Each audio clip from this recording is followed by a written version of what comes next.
ರಾಜ್ಯ ಸಚಿವ ಸಂಪುಟ ವಿಸ್ತರಣೆ ಬಗ್ಗೆ ಸಚಿವ ಈಶ್ವರ್ ಖಂಡ್ರೆ ರಿಯಾಕ್ಷನ್. ಸಿಎಂ ಹಾಗೂ ವರಿಷ್ಠರು ಇದರ ಬಗ್ಗೆ ತೀರ್ಮಾನ ಮಾಡ್ತಾರೆ. ಬೀದರ್ನಲ್ಲಿ ಸಚಿವ ಈಶ್ವರ್ ಖಂಡ್ರೆ ಹೇಳಿಕೆ. ನಮ್ಮ ಸರ್ಕಾರ ಸುಭದ್ರವಾಗಿದೆ, ಉತ್ತಮ ಆಡಳಿತ ನೀಡುತ್ತಿದ್ದೇವೆ. ಬಿಜೆಪಿಯು ಹೊಟ್ಟೆ ಕಿಚ್ಚಿನಿಂದ ಇಲ್ಲ ಸಲ್ಲದ ಆರೋಪ ಮಾಡ್ತಿದ್ದಾರೆ. ಸಂಪುಟ ವಿಸ್ತರಣೆ ಬಗ್ಗೆ ವರಿಷ್ಠರು ತೀರ್ಮಾನ ಮಾಡ್ತಾರೆ. ಸಂಪುಟ ವಿಸ್ತರಣೆ ಬಗ್ಗೆ ಸ್ಪಷ್ಟನೆ ನೀಡಿದ ಸಚಿವ ಈಶ್ವರ್ ಖಂಡ್ರೆ. ನೋಡಿ, ಮಾನ್ಯ ಮುಖ್ಯಮಂತ್ರಿಗಳು ವರಿಷ್ಠರು ಈ ವಿಷಯದ ಬಗ್ಗೆ ಚರ್ಚೆ ಮಾಡ್ತಾರೆ, ತೀರ್ಮಾನ ಮಾಡ್ತಾರೆ. ಸರ್ಕಾರ ಬಹಳ ಸುಭದ್ರವಾಗಿ ನಡೀತಾ ಇದೆ, ಉತ್ತಮವಾಗಿ ಆಡಳಿತ ಕೊಡ್ತಾ ಇದ್ದೇವೆ. ಮತ್ತೆ ಇವತ್ತು ಭಾರತೀಯ ಜನತಾ ಪಕ್ಷದವರು ಹೊಟ್ಟೆ ಕಿಚ್ಚಿನಿಂದ ಇಲ್ಲ ಸಲ್ಲದ ಆರೋಪಗಳು ಮಾಡ್ತಾ ಇದ್ದಾರೆ.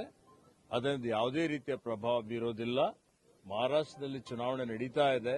ಮಹಾರಾಷ್ಟ್ರದಲ್ಲಿ ಕಾಂಗ್ರೆಸ್ ಗಠಬಂಧನ್ ಅಧಿಕಾರಕ್ಕೆ ಬರ್ತದೆ. ಕೆಲವು ಸಚಿವರನ್ನ ಕೈ ಬಿಡ್ತಾರೆ ಅಂತ ನೋಡಿ, ಈ ವಿಷಯದ ಬಗ್ಗೆ ವರಿಷ್ಠರು ತೀರ್ಮಾನ ಮಾಡ್ತಾರೆ. ನಿಮ್ಮದೇ ಪಕ್ಷದ